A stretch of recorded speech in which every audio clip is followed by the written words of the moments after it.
Okay, this is an overview of the Rimage System Manager. If you're an existing customer with Rimage equipment, you're probably going to notice a pretty decent difference here in the Rimage software, especially the System Manager layout. So first thing, when you open the screen, it's going to give you this window here. You can see under messages, this is where some errors would come up. It's telling me bins need attention. There's no disks in the bins. I've just loaded it. We'll reset that in a second. But so if you look at system, this shows us we have our autoloader, printer, recorders. So we have a catalyst system hooked up to this. So this is exactly what we want to see. If you don't see any recorders here, you don't see a printer, you want to check connections, things like that. So let's just quickly start out with the menu here. So if we click on menu, all of the settings are going to be in the Rimage server settings right here. And they actually have all of the services broken down. So this would be where you change your imaging server settings, production server settings. They have Network Publisher built right into their software now. We'll go into that in a little bit. So basically all your production server settings are here.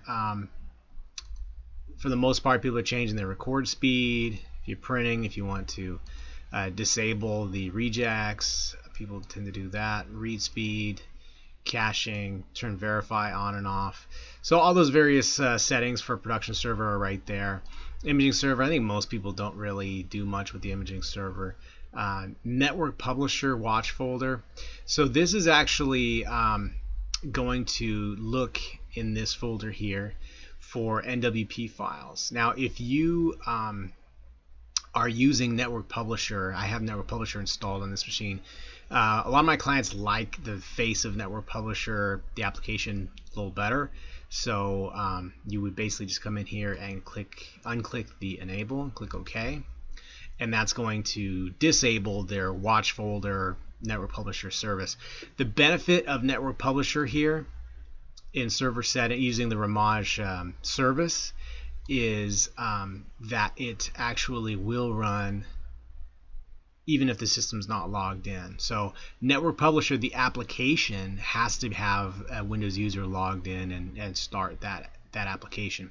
If you have an automation enabled here, it's going to scan this netpub folder and process those jobs even if this Windows user is logged out. So one thing to consider there. But again, production server, this is mainly where you're changing those settings that most people are used to. The other place you will be changing settings is bin configuration. So configure bins. You can see here we have CDR input, DVDR input, DVDR dual layer input are the internal bins. The Catalyst has 3 bins. So if this was a producer system, we'd have a four bins to choose here. And then the output tray on the side is our output rejects. That's how most people have our Catalyst set up. So if we want to change that configuration, all you have to do is come in here and click on configure bins. And it'll automatically let you change to whatever input you want. So if we wanted to make this CDR only, we can do this setup here and maximize how many disks we can fit. I'm going to keep this a combination for now. So if that's where that's done, you just click OK, and then it goes about resetting those bins as you choose. Refresh bins. So if you've reloaded bins, here, watch this. So you can see that all these are red. It's saying that there's no disks. I've put some disks into the DVD bin. You sure you want to refresh? I'll say yes. I put some disks into the DVD bin, so it's going to go through and check what disks are where, and then should report back with an update in just a second here. So there you can see now it says there's 14, and it's actually giving me this little Rimage response here so we have this there, and it's also, these guys are red. If we look at system, it says bin needs attention, and that's always because if there's no disk in there, it says you need attention.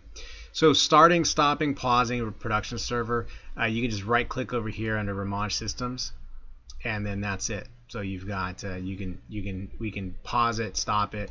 If I go and hit resume, it's ready to. So that yellow light meant it's basically paused. So we can pause the system and or stop the system completely. That shuts down the service. The resume, that is similar to that play button. It's kind of like a stop as well, or a start. because if we come in and stop, it say, do we sure you want to stop this? We'll stop it now. So it says stopped, but it doesn't have a start. So resume pretty much always, that play button, that triangle, is what you want to do just to make your system come alive. So just keep that in mind. If we right click up here over production system or production server, right now because it's starting up, it's